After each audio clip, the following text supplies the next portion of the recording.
in the 8th grade, I guess it is, that you studied North Carolina history. And you learn the names of all the important cities.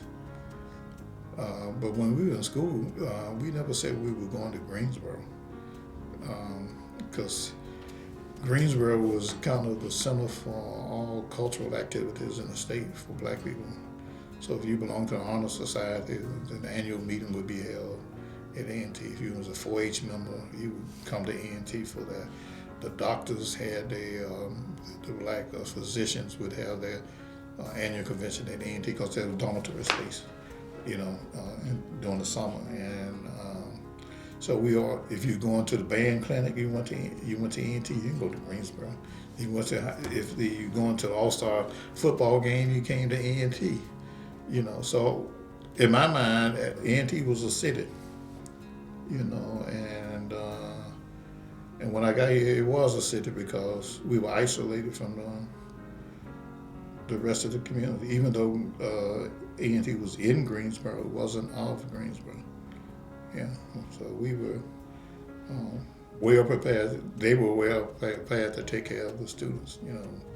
We had our own dairy, farm, dry cleaning, electrical shops, radio repair shops, everything, shoe repair, all of that was there on campus for us. Theater.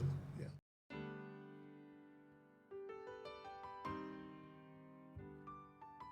I lived I lived across the street from Clinton Hill, up on Curry Street. That was the first house I owned. See, when I was going to E&T, we had old Shaky Stewart, Dr. Stewart, we used to call him Shaky Stewart. Dr. Stewart taught business.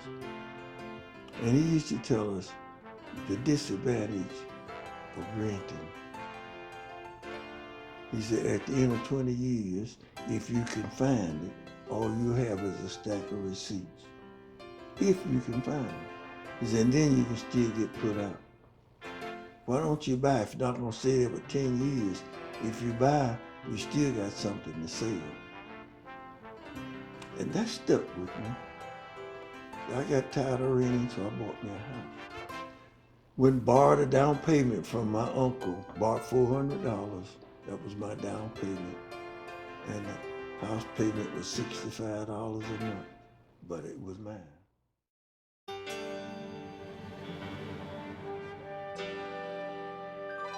Hurtman for the most part, initially. And then after that, we had very little dealing with Corey. And he showed us, when we left Clinton Hill, he showed us this is the area. There's nothing here but trees at that time. That you were a veteran and you could take out a VA loan.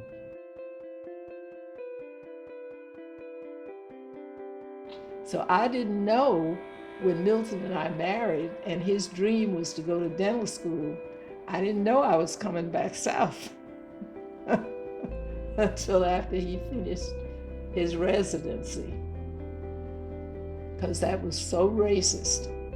And I was used to going into shops in New York, and if you wanted to buy something, you just went in and you picked it out and you bought it. If you had the money, you could do it.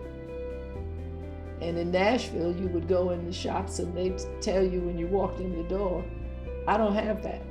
Well, I see it in the window. Well, I don't have your size. Well, how do you know you haven't looked? I know we don't have that.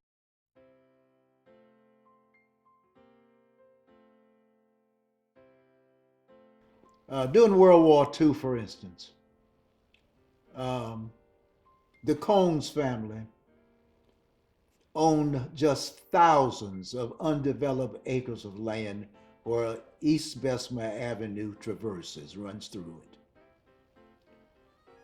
My father and Mary Brown Setzer, Tilma Brown's eldest daughter, their land backs up to the Combe property.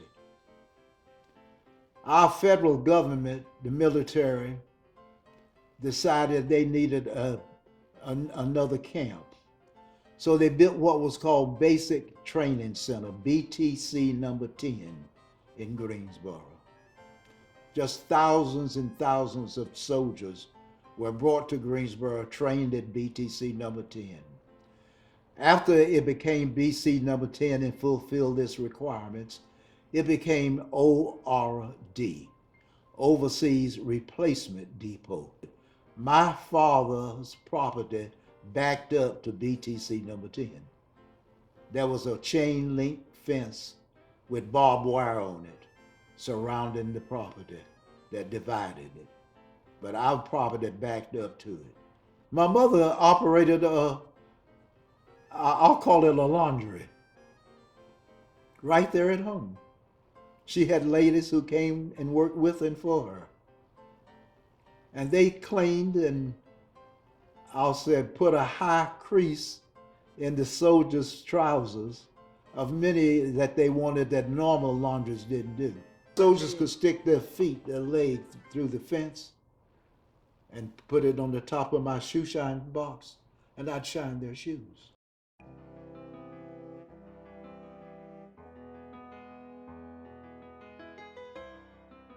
I had just turned, I think I was about 15, and Mama told her that I would work, because it was summertime, that I would work for her during the summer.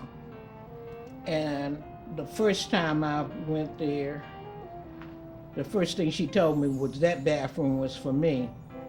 And I was like, where do I wash my hands? She said, ask me for a towel and I'll give you something to wash your hands with.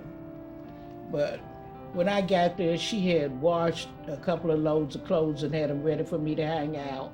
She had another load on the line that I had to bring in. She wanted me to iron.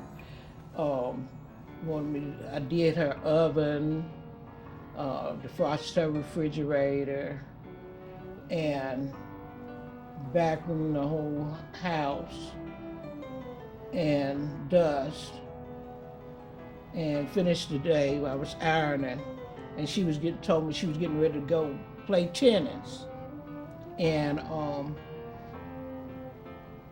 she was gonna pay me before she left in case the bus came for me before she got back. And she was talking about she was gonna give me $5. And I said, excuse me. I said, I've been here since 8 o'clock this morning. It's after 4 o'clock. And I think minimum wage then was like $1.25. And I said, you owe me more than this. And she said, well, that's all I'm paying you. That's all we pay for a day's work. I put the iron down. I said, I'm leaving. She said, well, we have it fixed. The bus doesn't come back through here till 5:30. You got to stay to 5:30 anyway. You might as well finish ironing. I said, no, I don't. And I walked from Old Irwin Park to downtown to catch a bus downtown.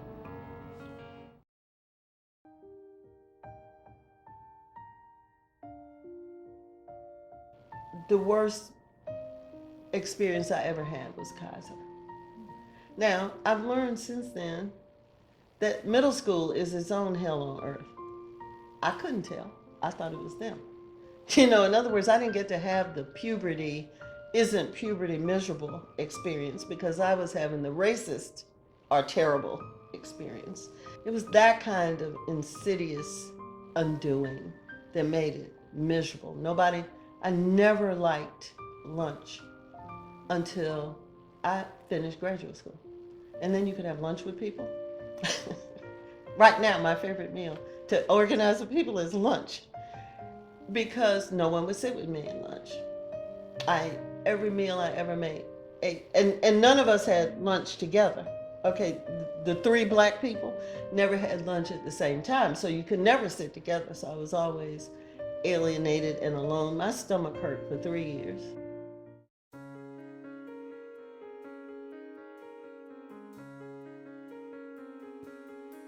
Things had reached a point at that time where if a student hadn't been to jail, you know, he was looked at was kind of suspicious. You either for us or you were against us. I was Dean of Student Affairs at that time. I had Dr. Proctor had come, and I was saddled with it. I had taken that job. I was trying to work with Jesse, Bill Gamble, and I, you know, trying to keep the things from blowing up. So Jesse came by the office one evening and said, "Well, Doc, I think I'm gonna have to go to jail tonight." He hadn't been, and the students were beginning to look suspicious on him. Now, he's out here doing all this speaking and whatnot. So they want to know when he was going to jail. He said, "Doc, looks like I'm gonna have to go tonight." I said, "Well, Jesse, how you go help keep things in check? You in jail?" He said, "Well, I don't know. I got to go." Said they put the pressure on. I said, "Well, now you think about that. I said, I need you out here with me. I don't want you." But anyway, he went.